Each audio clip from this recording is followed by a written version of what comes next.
सुंदर वन में गोलू कबूतर एक दिन अपनी पत्नी टूनी चिड़िया से झगड़ रहा था।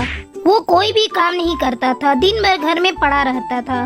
एक दिन वो टूनी चिड़िया से शराब पीने के लिए पैसे मांगने लगा। जब टूनी चिड़िया उसे पैसे देने से मना करती है, तब गोलू कबूतर घर छोड़कर भाग जाता है। टूनी चिड़िया अपनी किस्मत पर रो रही थी। उसके रोने की आवाज सुनकर कालू कौवा वहाँ आता है। वो टूनी चिड़िया से कहता है, टूनी बहन, एक शराबी के साथ रहने से अच्छा है कि वो इस घर में ना रहे। तुम उसके लिए क्यों रो रही हो? क्या बताऊं कालू भैया, घर में अनाज का एक भी दाना नहीं है। अब समझ में नहीं आ रहा है मैं क्या करूं। कहीं कोई काम मिल जाता तो मैं कर लेती। ठीक है टूनी बहन, मैं तुम्हारे लायक कोई काम देखता हूँ और आकर तुम्हें बताता हूँ। इतना कहकर कालू कौवा वहाँ से चला जाता है। 2 दिन बाद कालू कौवा फिर से टूनी चिड़िया के घर आता है और टूनी चिड़िया को बताता है, टूनी बहन, मैंने आपके लिए काम खोज लिया है। आपको कूली का काम करना होगा। ठीक है कालू भैया, मैं कल से ही काम पर चली जाऊंगी। अगले दिन टूनी चिड़िया काम पर जाती है। वो एक पक्षी के पास जाकर कहती है, साहब लाइए मैं आपका सामान उठा लेती हूँ। तब वो पक्षी कहता है, जरा अच्छे से उठाना, इसमें बहुत कीमती सामान है, इसे गिराकर कहीं तोड़ मत देना। आप चिंता मत कीजिए साहब, मैं आपको शिकायत का कोई मौका नहीं दूंगी। टूनी चिड़िया उस पक्षी का सामान सुरक्षित पहुंचा देती है। साहब मुझे जल्दी से पैसे दे दीजिए, धंधे का टाइम है। इस तरह टूनी चिड़िया सुबह से शाम तक पक्षियों का सामान एक जगह से दूसरे जगह पहुंचाती है। कई दिन गुजर जाते हैं। एक दिन टूनी चिड़िया एक अंडा देती है। अंडे को देखकर टूनी चिड़िया बहुत खुश हो रही थी। मैं अपने बच्चे को अच्छे संस्कार दूंगी। उसे इस बात की चिंता खाए जा रही थी कि जब वो काम पर चली जाएगी तो उसके अंडे की देखभाल कौन करेगा। तभी उसे उसकी पड़ोसन सुंदरी कबूतरी की याद आती है। वो जल्दी जल्दी सुंदरी के पास जाती है। क्या बात है टूनी चिड़िया, तू आज बहुत उदास दिखाई दे रही है। घर में सब ठीक ठाक है ना? जरा अपने ऊपर भी ध्यान दे। देख तो सूख कर कांटा हो गई है। चल अब बता किस काम से आई है? सुंदरी बहन, मैंने एक अंडा दिया है। अब समझ में नहीं आ रहा है कि मैं अंडे की देखभाल कैसे करूं और काम पर भी कैसे जाऊं। इसीलिए मैं तुम्हारे पास मदद मांगने आई हूं। क्या तुम मेरे काम पर चले जाने के बाद मेरे अंडे की देखभाल कर दोगी? बहुत आस लेकर तुम्हारे पास आई हूं, मना मत करना बहन। टूनी बहन, तुम चिंता मत करो, मैं तुम्हारे अंडे की देखभाल कर दूंगी। तुम निश्चिंत होकर अपने काम पर जाओ। आखिर हम पड़ोसी एक दूसरे के काम अब नहीं आएंगे तो कब आएंगे?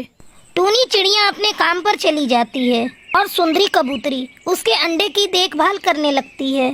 इस तरह कई दिन बीत जाते हैं और एक दिन अंडे से एक नन्ही चिड़िया बाहर आती है। शाम को जब टूनी चिड़िया अपने काम से वापस आती है, अपनी बच्ची को देखकर टूनी चिड़िया बहुत ही खुश होती है और सुंदरी से कहती है, सुंदरी बहन, अगर तुम नहीं होती तो मैं अपनी बच्ची का मुंह भी नहीं देख पाती। आज से मेरी बेटी पर तुम्हारा भी उतना ही अधिकार है जितना मेरा। उसकी ये बातें सुनकर सुंदरी कबूतरी के आंखों में आंसू आ जाते हैं। ये तेरा बड़प्पन है कि तूने मुझे इस काबिल समझा। जब तक तेरी बिटिया बड़ी नहीं हो जाती तब तक मैं इसकी देखभाल करूंगी। तू आराम से अपने काम पर जाती रहना। अब टूनी चिड़िया को इस बात का भय नहीं था कि कोई शिकारी पक्षी उसके गैर हाजिरी में उसकी बेटी को नुकसान पहुंचाएगा। टूनी चिड़िया अपनी बेटी को सुंदरी कबूतरी के पास छोड़कर खुशी खुशी अपने काम पर जाने लगी।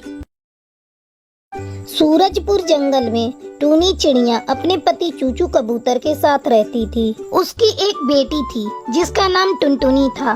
टूनी चिड़िया और चूचू कबूतर मजदूरी करते थे। उन्हें मजदूरी करके जो भी पैसे मिलते थे उनमें से वो आधे पैसे अपनी बेटी की शादी के लिए जमा करते थे और आधे पैसे से अपना घर चलाते थे। समय गुजरता रहा और टुनटुनी बड़ी हो गई। एक दिन टूनी चिड़िया अपने पति चूचू कबूतर से कहती है, देखिए जी, अपनी टुनटुनी अब बड़ी हो गई है। बिरादरी में कोई अच्छा वर ढूंढना शुरू कर दो और अपने सगे संबंधियों में भी ये बात बता दो कि हम अपनी बेटी की शादी करना चाहते हैं। अगर उनकी नजर में कोई योग्य वर हो तो हमें बताएं। यदि हम लोग किसी को कुछ नहीं बताएंगे तो उन्हें कैसे पता चलेगा कि हम अपनी बिटिया टुनटुनी की शादी करना चाहते हैं।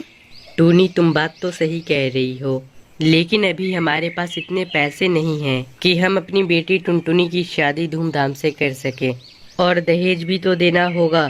इतना सब कुछ कहाँ से होगा? टुनटुनी के पापा, इस तरह हम लोग अपनी बेटी को कब तक घर बिठा कर रखेंगे? कुछ तो करना ही होगा। तुम ऐसा करो, साहूकार गोगो से जाकर कुछ पैसे उधार लाओ।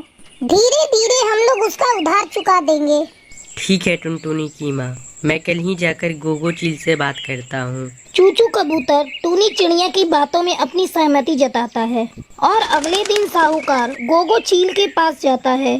साहूकार जी, मेरी बेटी टुनटुनी अब विवाह योग्य हो गई है। मैं अपनी बेटी की शादी करना चाहता हूँ, पर पैसे थोड़े कम पड़ रहे हैं। अगर आप उधार दे देते तो मैं अपनी बेटी की शादी धूमधाम से कर पाता। ठीक है चूचू कबूतर, पैसे तो मैं तुम्हें दे दूंगा, पर तुम गिरवी रखने के लिए क्या लाए हो? मैं बिना गारंटी किसी को पैसे नहीं देता। अगर कहीं तुम मेरे पैसे लेकर मुकर गए तो मैं कहाँ जाऊंगा मांगने? तुम्हारे पास यदि कुछ है तो गिरवी रखकर पैसे ले जाओ। चूचू कबूतर निराश मन से अपने घर वापस लौट आता है और सारी बातें टूनी को बताता है। अब क्या होगा जी? हम लोगों के पास तो गिरवी रखने के लिए कोई सामान भी नहीं है। क्यों ना हम लोग ऐसा करें कि अपना घर साहूकार के पास गिरवी रख दें। कम से कम अपनी बेटी का घर तो बस जाएगा। हम लोग और ज्यादा मेहनत करेंगे, फिर साहूकार का उधार चुका देंगे। अगले दिन चूचू कबूतर अपना घर साहूकार के पास गिरवी रखकर पैसे ले आता है। फिर टुनटुनी के लिए अच्छा रिश्ता ढूंढने लगता है। जल्दी ही टुनटुनी की शादी बंटी कौवे से तय हो जाती है। चूचू कबूतर और टूनी चिड़िया टुनटुनी की शादी में बहुत अच्छा इंतजाम करते हैं और टुनटुनी के दहेज में बहुत सारा सामान देते हैं। धूमधाम से टुनटुनी चिड़िया की शादी बंटी कौवे से हो जाती है और खुशी खुशी टुनटुनी चिड़िया अपने ससुराल चली जाती है। टुनटुनी चिड़िया के ससुराल चले जाने के बाद टूनी चिड़िया और चूचू कबूतर बात कर रहे थे। देख रहे हो जी, टुनटुनी के चले जाने के बाद अपना घर कितना सूना लग रहा है। भगवान करे टुनटुनी अपने ससुराल में खुशी खुशी बस जाए। वैसे तो बंटी कौवे का स्वभाव बहुत ही अच्छा है। चलो सब कुछ अच्छे से निपट गया, अब चलकर आराम करते हैं, सुबह फिर काम पर भी जाना है। फिर टूनी चिड़िया और चूचू कबूतर सो जाते हैं। कुछ दिनों तक दोनों मिलकर कड़ी मेहनत करते हैं और साहूकार का उधार चुका देते हैं। आज हम लोगों के सर से साहूकार के कर्ज का बोझ उतर गया। फिर टूनी चिड़िया और चूचू कबूतर खुशी खुशी रहने लगते हैं। टूनी चिड़िया की शादी भोलू कबूतर से हुई थी। शादी के बाद टूनी चिड़िया अपने ससुराल आ गई। वो बहुत खुश थी, लेकिन उसकी खुशी ज्यादा देर तक टिकी नहीं। टूनी चिड़िया का पति रोज रात को घर देर से आता। एक दिन टूनी अपने पति का इंतजार करते करते सो गई। अगली सुबह उसकी सास उसके कमरे में आती है और चिल्लाते हुए कहती है, आहा, देखो तो महारानी जी कैसे आराम फरमा रही हैं। अरे ओ निकम्मी, तेरे मायके में सभी देर तक सोते होंगे।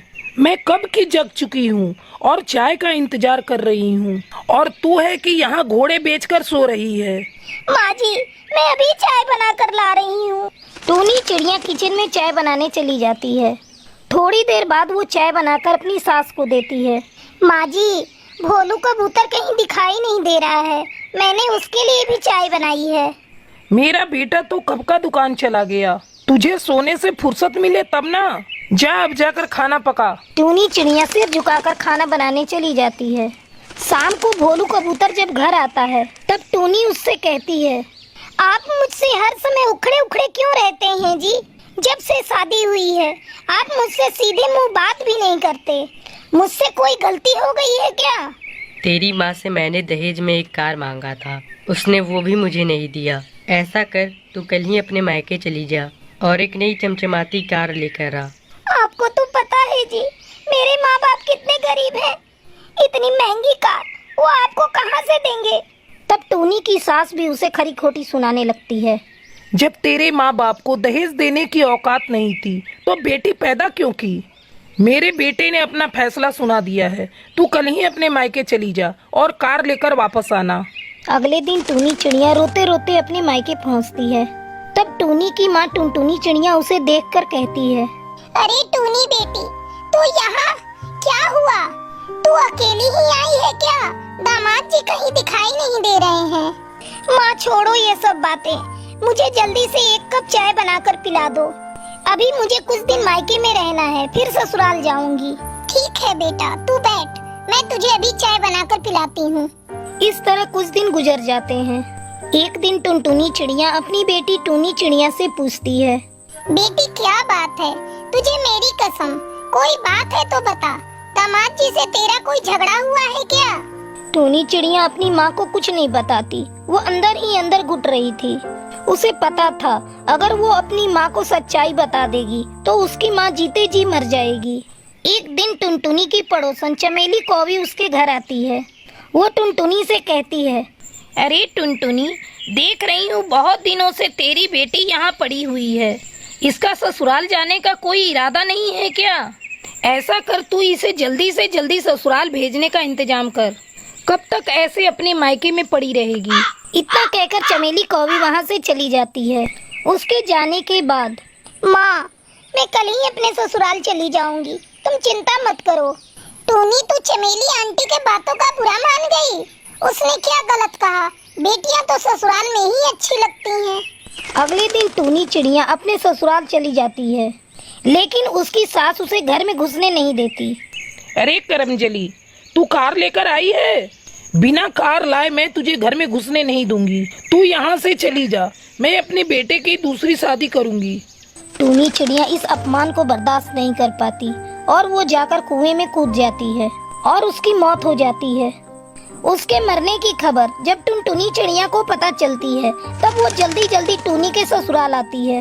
वहाँ टूनी चिड़िया की पड़ोसन बुलबुल चिड़िया टुनटुनी चिड़िया को रोते देखकर उससे कहती है, बहन जी, आपकी बेटी को उसके जालिम ससुराल वालों ने दहेज के कारण मार दिया।